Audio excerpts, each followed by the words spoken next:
Welcome into the PFF NFL Daily. Today, discussing some of the job openings around the NFL. So, Sam, today on what they call Black Monday, we've seen the Houston Texans fire Lovie Smith and the Arizona Cardinals fire Kliff Kingsbury. Also, Steve Keim out as general manager in Arizona. We already knew that the Broncos, Panthers, and Colts would have job openings as well. They're going through their process. So we've got 5 job openings as of record time right now, with the new news being the Texans and Cardinals added to the mix. 2 teams picking at 2 and 3 in the draft coming up in April. Yeah, and the only one that's, I guess, news or surprising, quote unquote, is Kliff Kingsbury, and that is surprising not because Arizona did well this season or because he shouldn't necessarily, but because 10 months ago he signed a new multi-million-dollar, multi-year extension and now is presumably getting a massive volume of money to walk away from this deal at the end of what has been a nosedive in fortunes for the entire Arizona Cardinals franchise. I mean, it's difficult to spin that in a way that isn't extremely bad process, like top to bottom across the Arizona Cardinals, which I think Adam Schefter pointed out that in their 100+ year history, they have never had a head coach make it 6 years, which is really quite impressive. Wow.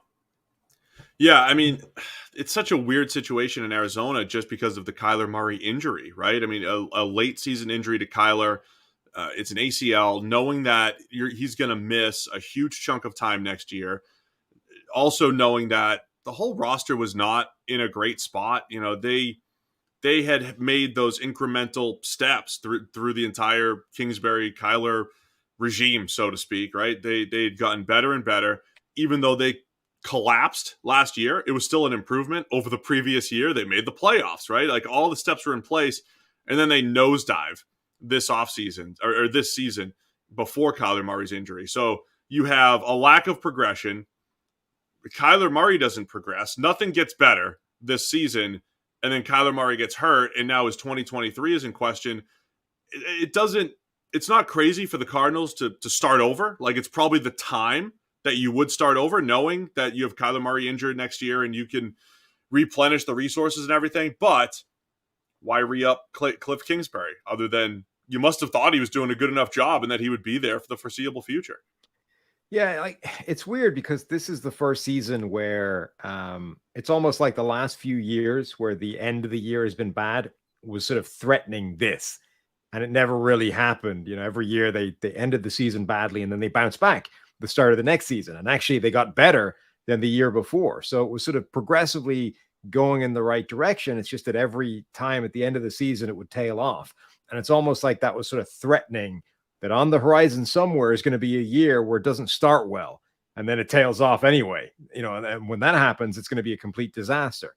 And if you were sort of paying attention to that from the Cardinals' point of view, you would think, well, maybe let's not re-up everybody to giant contracts just in case that kind of year comes down the pipe. Or if you've decided that, okay, if a year like that happens, that's fine. Generally speaking, we've been moving in the right direction. We can eat a bad year if one comes along. We're going to give out these contracts anyway because we believe in everybody that's running this organization. That's okay too. But then you can't like knee-jerk fire everybody at the end of the one bad year that comes along. Like, that doesn't make any sense either. So this whole thing just screams bad process. Like, either handing him the giant multi-year, multi-million-dollar extension was silly, or firing him at the end of it, or at the end of one bad year after that extension was silly. Like, those two things can't coexist sensibly in the same world. Yeah, we'll see what happens in Arizona now, but sounds like there might be a co-GM opportunity with in-house replacements for Steve Keim, and then we'll see what they do at head coach. But like I said, it's probably the right time to maybe reset and start over as far as where the talent is on the team. But like you just laid out, maybe not so much with Kingsbury and the actual contract. The NFL playoff picture is locked in, and my go-to place for wildcard round action is DraftKings Sportsbook, an official sports betting partner of the NFL. To kick off the road to Super Bowl 57, new customers can bet just $5 and get $250 or just $200 in free bets instantly. Plus, all the new and existing customers, you can get a no-sweat bet each day of wildcard round. This weekend, there's 3 different days, so go get it.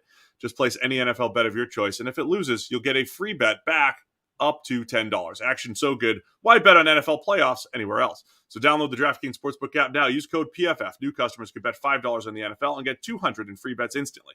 Only at DraftKings Sportsbook with the code PFF. Minimum age and eligibility restrictions apply. See show notes for details. The Houston Texans, we talked about this a little bit on the PFF NFL podcast, but Lovie Smith is out. It's not all that surprising. What is surprising, just because we kind of anticipated that last year, right, when he was hired. But why go David Culley for a year, Lovie Smith for a year? Like, who's Nick Caserio bringing in? Who are the Texans bringing in? What's their long-term plan? We're heading into year 3 of Nick Caserio and the Houston Texans, and we don't really know the plan for the Texans as they rebuild here. We don't, except to say that I think it makes sense now to see them start this project. Like, the only thing that didn't make any sense last year was firing David Culley without an obvious replacement lined up, and it sort of felt a little bit panicked that, okay, we can't find a good candidate. There was the Josh McCown thing. Like, it just was, it had all the hallmarks of a farce. And then at the end of it all, it's like, well, let's hire Lovie Smith. Like, that'll keep us ticking over for the next year, and then we can just do it all over again. And that's kind of what they did. But it's like, well, then what was the point in firing David Culley in the first place if it didn't achieve anything? So I guess like this year, again, it doesn't make any sense to do unless you think you can get the guy that's supposedly going to be moving the whole thing forward with you. I guess the one big difference this season is that you can sell any prospective head coach candidate on, we're actually going to do things now. Like, we traded away Deshaun Watson. That's not hanging over the organization anymore. We have some resources. We are going to do this thing, and we're going to actually start to make some big strides and inroads. And okay, we don't have the number 1 overall pick now, but we're number 2. And we can actually start moving this franchise forward. Like, I think you can sell the thing to a new head coach as like a project somebody wants to be a part of. I think that was a lot harder a year ago, when you were basically like, well, as long as we're stuck with Deshaun Watson, we're basically just in a holding pattern for a while. Are you cool with that? And one that's probably going to result in the worst record in the NFL and chasing the number 1 overall pick. Like, that's not a great sales pitch to any coach.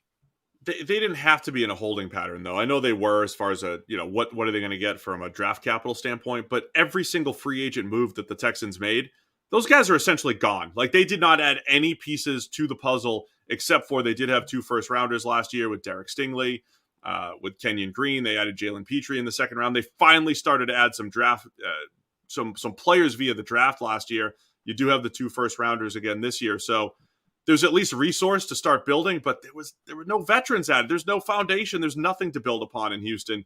So Caserio, they have to get going in Houston right now. And to Lovie Smith's credit, the guys played hard. They won 3 games. Like, it's pretty good given what they had in Houston. It was a bad roster. Expectations should have been low.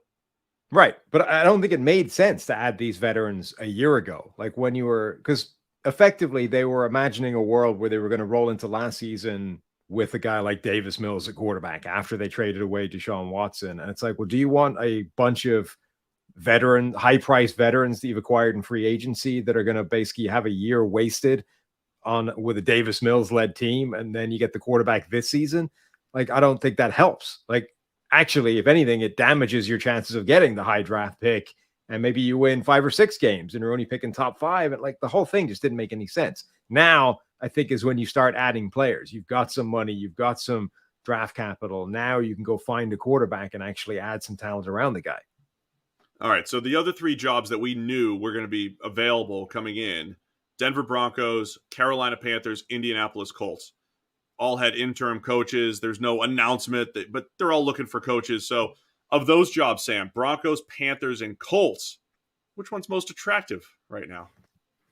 I think theoretically the Denver Broncos are the most attractive job, but they also come with by far the biggest challenge, which is, can you fix Russell Wilson? And okay, we just saw week 18. We finally got to see that the old version of Russell Wilson still looks like he's still in there. The Jerry Jeudy thing, the connection between Russ and Jerry Jeudy can function. Cortland Sutton got a touchdown as well. Like, that final game of the season maybe would convince people that, okay, that's what we're shooting for. I just need to find that for 17 weeks, 17 games consistently over the course of the season.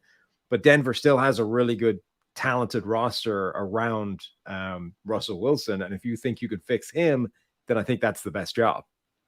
Yeah, this wasn't exactly Urban Meyer or anything, but we know that everything in Denver was bad this year. Everything was bad. So somebody coming in, culture shift, the talent is there, as you said. The Panthers and Colts, they have an uphill climb just because they don't have quarterbacks. And the Colts roster looked terrible. The Panthers have shown signs of life, but when you don't have the quarterback, there's a lot of work to do there. So yeah, I agree on the Broncos. A somewhat attractive job, but a challenging one getting Russ back on track. Let us know. 5 jobs left are available. What do you think? What are the best jobs in the NFL? It's the PFF.